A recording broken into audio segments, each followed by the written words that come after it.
तो कई लोग सवाल करते हैं कि वृंदा जलंधर की पत्नी थी या शंखचूड़ की पत्नी थी। तो यहाँ पर ये रहस्य समझना है कि जो तुलसी है, वृंदा है, उनके कई रूप हैं। उसमें 2 रूप बहुत महत्वपूर्ण हैं, एक रामा और एक श्यामा।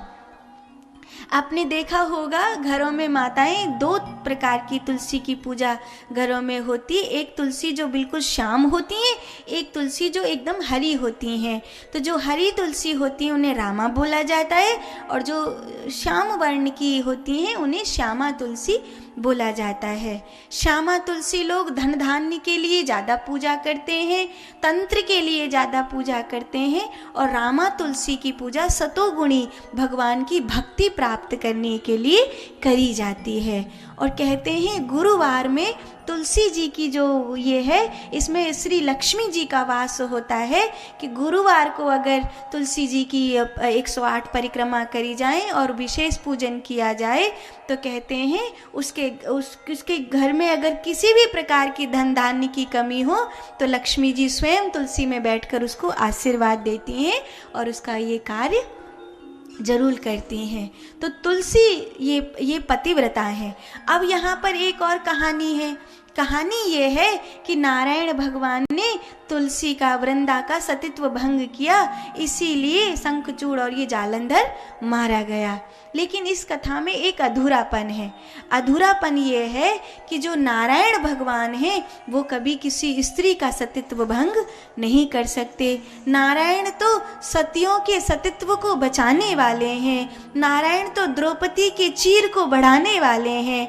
नारायण तो आदि देव हैं। वो किसी स्त्री का सतीत्व भंग करेंगे तो ये बड़े लांछन वाली बात हो जाएगी। तो ये कथा यहाँ पर झूठी है। यहाँ पर सच्ची कथा ये है कि भगवान ने वृंदा को समझाया कि तू मेरी भक्त है और मैं तेरे आराध्य होने के नाते तुझे ये आदेश करता हूँ कि जो जलंधर के प्रति जो कवच तूने अपने धर्म का बना रखा है उसको भंग कर दे। नारी पुरुष के लिए एक कवच बनाती है।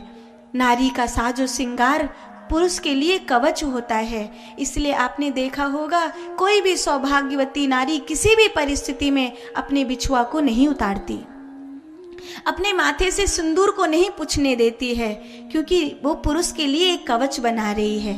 नारी जब पुरुष के लिए अपने साजो श्रृंगार से, अपनी करनी धरनी से, अपने विचार से, अपने व्यवहार से, अपने कर्म से एक कवच बनाती है तो उसका पुरुष दुनिया में किसी भी मुसीबत में चला जाए सही सलामत घर लौट करके आता है। नारी को भरोसा होता है मेरा सुहाग सही सलामत घर लौट करके आएगा। इसीलिए उस नारी की जो आपके लिए कवच बना रही है, उस नारी की कभी उपेक्षा नहीं करनी चाहिए। उस नारी पर कभी हाथ नहीं उठाना चाहिए। जो पुरुष अपनी बहन पर, बेटी पर, पत्नी पर हाथ उठाता है धिक्कार के योग्य है, और जो अपनी मां पर हाथ उठाने लगे वो तो नारकीय है, वो तो असुर है। नारी पर कभी अपने बल का प्रयोग किसी पुरुष को नहीं करना चाहिए, क्योंकि पुरुष का बल नारी को नीचा दिखाने में नहीं है, पुरुष का बल नारी की रक्षा करने में है। अबला की रक्षा करने में पुरुष का बल है। जो पुरुष अबला की रक्षा करता है, जो पुरुष अपनी बहन की, बेटी की, माँ की, पत्नी की, अबला की रक्षा करता है, वो पुरुष बलवान है। और जो उन पर हाथ उठाता है, जो उन्हें नीचा दिखाता है, उन पर अपना बल प्रयोग करता है, वो पुरुष नारकीय है। और जलंधर ने वृंदा को बड़ी प्रताड़ना दी थी। सो आज वृंदा भगवान नारायण की उपासना कर रही थी। इस पूजा में जलंधर को वृंदा के वामांग में बैठना था, और जलंधर पार्वती जी के रूप का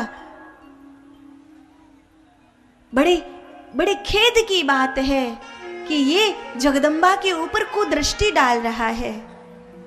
जो पुरुष पराई स्त्री पर नजर डालता है, उस स्त्री का कवच उस पुरुष के ऊपर से टूट जाता है, क्योंकि भावनाएं ही तो हैं जो कवच बनाई हुई हैं। और स्त्री सब कुछ सह सकती है, गरीबी सह सकती है, रोग सह सकती है, टूटा घर है सह लेगी, फटे कपड़े हैं सह लेगी, लेकिन अगर उसका पति, उसका पुरुष पराई स्त्री पर नजर डालता है तो कभी भी स्त्री सहन नहीं कर पाती, क्योंकि नारी का एक ही बल है, मेरा पति चरित्रवान है।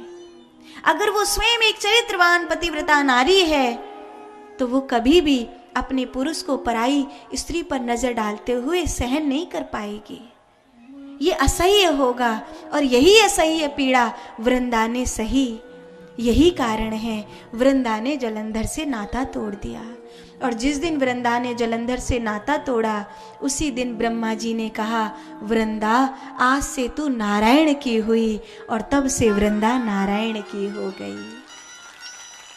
यहाँ पर कहीं भी समझ की बात है, यहाँ कहीं भी ऐसा कुछ नहीं है कि नारायण भगवान ने वृंदा का सतीत्व छीना हो। अगर ऐसा होता तो सोचो, अगर कोई स्त्री पर बल प्रयोग करता, उसके चरित्र को छीनता, तो वो स्त्री उसके साथ ब्याह करती? नहीं, कभी नहीं। उस पुरुष को मार डालेगी वो स्त्री, उसके लिए मृत्यु मांगेगी वो स्त्री जो उसके चरित्र पर हाथ डालेगा, जो उसके जीवन पर हाथ डालेगा, उसको मार देगी। वो कभी उससे ब्याह नहीं करेगी। लेकिन वृंदा ने तो नारायण भगवान से ब्याह किया है, क्योंकि ब्रह्मा जी ने कहा है, वृंदा तो नारायण की है। और वृंदा पहले भी नारायण की थी, और वृंदा फिर नारायण की हो गई है।